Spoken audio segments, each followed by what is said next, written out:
नमस्कार स्वागत करुछि आज मुख्य गुरुत्वपूर्ण खबर को आपण मानकु एबे हमर हस्तगत होइतबा खबर रहिछि नवीन कार्ड संपर्कित बा बीएसकेवाई नवीन कार्ड संपर्कित आज आमे आपण मानकु कहि रखुछु एई नवीन कार्ड केउ माने पाइबा पई हकदार एवं एही कार्ड पई केउ माने अप्लाई करि परिबे एवं किबोली भाबरे अप्लाई करिवे एवं केउठारे जाई रजिस्ट्रेशन करिवे से संपर्क रे संपूर्ण विवरण मो वीडियो प्रदान करिवे सेति में आपण मन निश्चित वीडियो को प्रथम शेष पर्यंत देखिबे एवं यदि वीडियो भल लागे तो पाखर थिबा लाल बटन दे निश्चित सब्सक्राइब करिवे एवं पाखर आस्तुवा बेल आइकन बजाय देबे एवं ऊपर आस्तुवा ऑल नोटिफिकेशन क्लिक करे भूलिबेनी जा फल रे एभली वीडियो सर्वप्रथम आपण मन निकट रे पहुंच परिबो।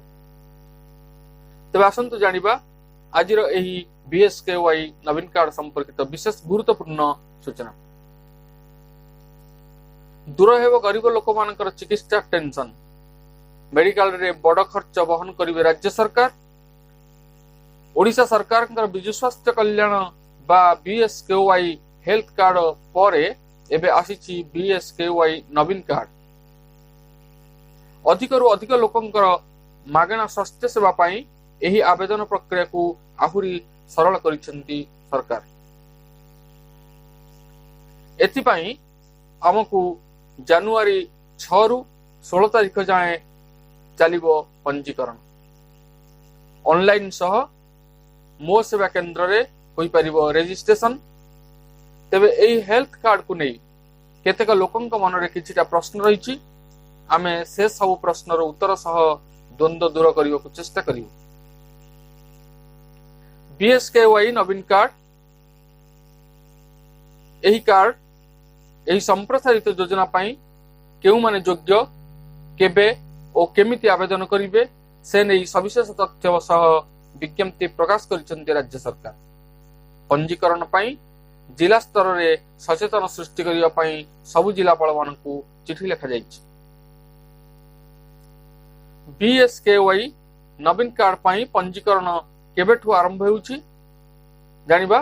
बीएसकेवाई नवीन कार्ड पाई जनवरी 6 अर्थात शनिवार ठारू आरंभ होइछि पंजीकरण।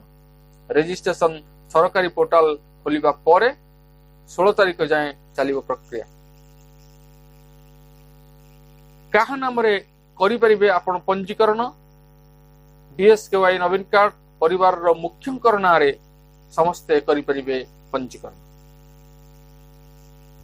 बीएसकेवाई कार्ड थिबा सत्वे नवीन कार्ड अप्लाई करि परिबो किना जदि जने व्यक्तिंकर पूर्वरु बीएसकेवाई कार्ड अछि तेबे तांकु नवीन कार्ड रो सुविधा मिलिबो नाही।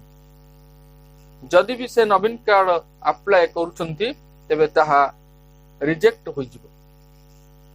बीएसकेवाई ओ नवीन कार्ड मध्यरे कोन रहिछ पार्थक्य। बीएसकेवाई स्वास्थ्य कार्ड केवल राशन कार्ड धारी मानक पई उपलब्ध थिला। एहा पंचायत स्तर रे बंटन हेउतिला किंतु वर्तमान नवीन कार्ड अप्लाई करुथिबा व्यक्ति मानकर राशन कार्ड धारी होई नथिले मध्य नवीन कार्ड पाई परिबे। हेले आपण नियमित पेंशनधारी बा सरकारी कर्मचारी किंबा आयकर दाता होई नथिबे। जदि होइथिबे तेबे आपण माने एथि पई अप्लाई करि परिबे नाही। बीएसकेवाई नवीन कार्ड पंजीकरण पई केउ कागज पत्र आवश्यक रही जानिबा से संपर्क रे दर्शक बंधु आमे कहि रखुछु आवेदनकारी मानकर मोबाइल नंबर सह आधार संयोग जरूरी। 18 वर्ष रु ऊर्ध्व व्यक्तिंकर वोट परिचय पत्र आवेदनकारी सद्यतम फोटो 5 वर्ष रु कम पिलांक समेत समस्त सदस्यंकर आधार कार्ड जरूरी। 5 वर्ष रु कम पिलांकर आधार नथिले जून 30 सुद्धा दाखल करिबा नै अंडरटेकिंग देई परिबे। बीएसकेवाई नवीन कार्ड पंजीकरण पई केउ माने योग्य ग्रामांचल रे बसवास करुथिबा आवश्यक निहाती आवश्यक। तेनु